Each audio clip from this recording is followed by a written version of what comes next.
the national flag of the St. Vincent and the Grenadines.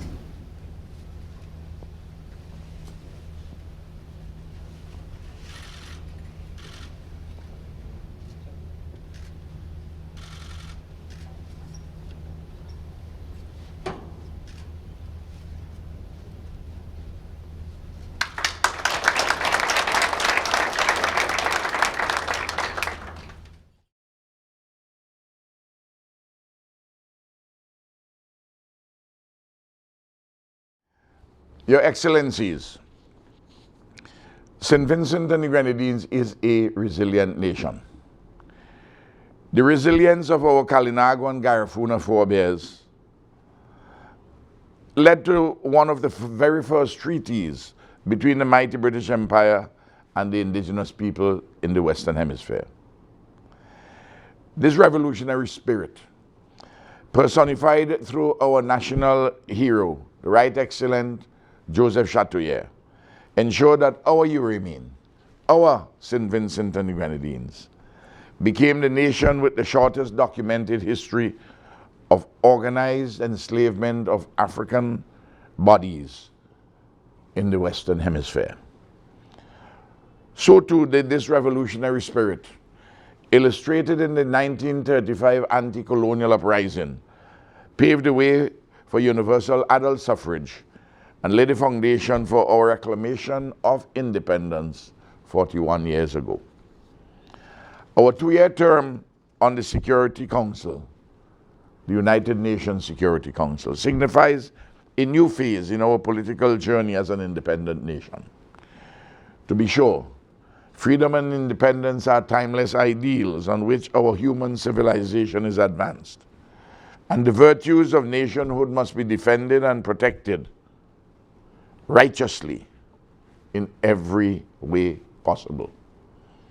As a small state, without the military and economic might to insulate us from the rigors of a tumultuous international system, our safety and security depend on a steadfast adherence to and a firm advocacy of the principles of international law.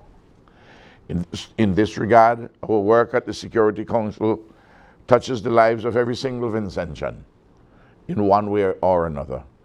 And our common humanity binds us all as a people and a nation to lend our voices to the most pressing challenges of international peace and security. On November the 1st, St. Vincent and the Grenadines assumes the presidency of the Security Council. As we coordinate the Council's activities, we will address a number of important issues affecting our Caribbean region and our hemisphere, and indeed the world. During our presidency, we will host a meeting on peace building and sustaining peace, contemporary drivers of conflict and insecurity. The issues of peace, security, prosperity, and the many-sided sustainable development which we pursue and which we urge all member states to pursue in this, our family of nations, our global family. At this event, Sir Hilary Beckles, the distinguished Vice Chancellor of the University of the West Indies, will present the Caribbean perspective on emerging challenges to peace, security, and development. We will also chair, among other things, a meeting of the police commissioners of the United Nations peacekeeping missions. And we intend accordingly to highlight some of the issues affecting our brothers and sisters in Haiti, including efforts to build capacities in the Haitian National Police and to advance women's participation in the political and peace processes. Together, we will make a difference for the better. Thank you.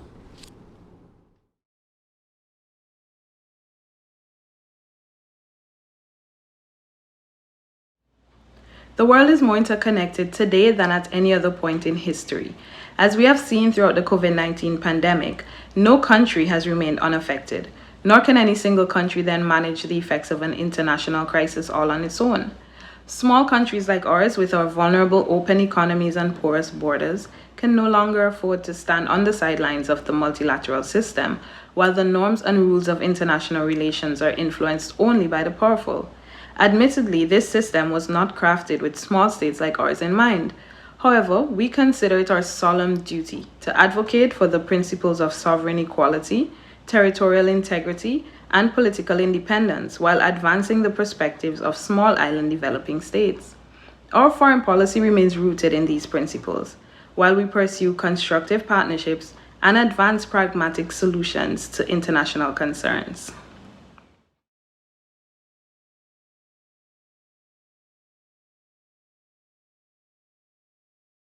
It was with honor that we accepted our election to the United Nations Security Council and braved this position as the smallest nation to ever hold this seat.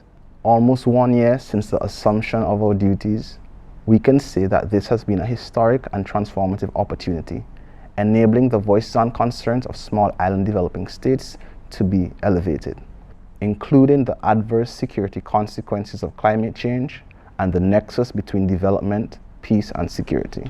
Our presidency will provide the opportunity for us to bring to the forefront our priorities through engagement with the Council and wider membership to advance them. In our complex and dynamic world, it is only through this transparent, multilateral engagement that we can collectively solve common problems.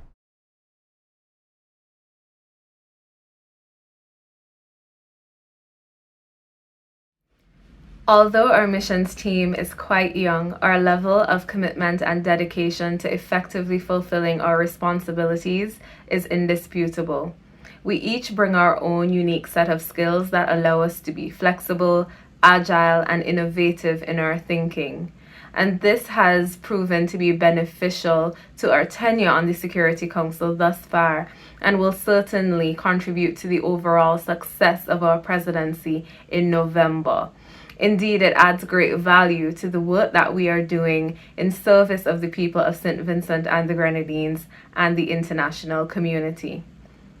And while there exists a huge disparity in leadership roles between men and women globally, our mission is proudly 2/3 women.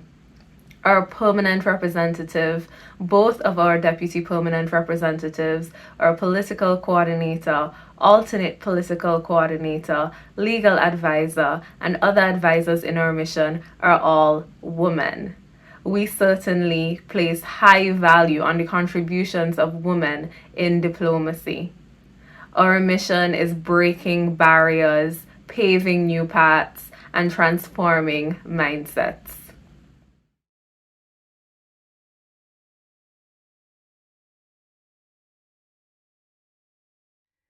During our presidency of the Security Council, St. Vincent and the Grenadines will host a high-level virtual open debate on Tuesday, November the 3rd, focused on contemporary drivers such as insecurity and conflict. For the Security Council to effectively maintain international peace and security, it must meaningfully address contemporary challenges such as pandemics and environmental challenges, including climate change, which threatens the development and security of many countries. It is our belief that development and security are two sides of the same coin, and both require an integrated and coherent approach throughout the international system. This event will provide us with the opportunity to discuss these issues and will allow for the participation of multiple stakeholders throughout the United Nations system. The meeting will be chaired by our Prime Minister, Dr. the Honorable Ralph E. Gonsalves, who will also deliver a national statement on behalf of our delegation. Join us as we embark on this historic month.